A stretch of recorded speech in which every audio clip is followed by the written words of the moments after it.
Hey everybody, this is Mark. I'm going to be showing you how to reset your Windows computer. So on Windows 10, let's say you're having problems, it's slow, you have a bunch of stuff you installed, it's just not running how it used to.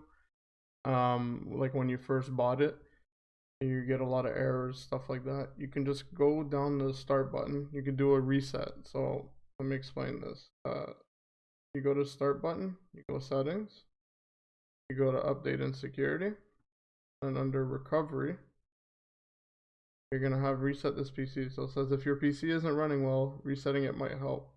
This lets you choose to keep your personal files or remove them, and then reinstall Windows. So you just click get started, you'll get this little box pops up. You have keep my files, which removes apps and settings but keeps your personal files. Removes everything, removes all of your personal files, apps, and settings. So if you're having problems with your computer, I highly recommend doing remove everything because it's like a fresh new computer then.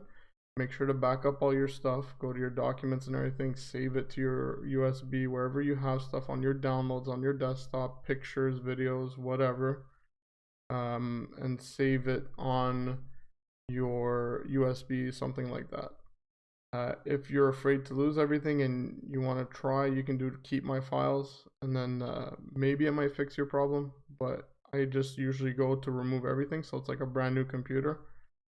And then when you go through, it'll ask you to confirm and everything. I'm not going to do it because I don't want to reset the computer, but that's basically all you have to do.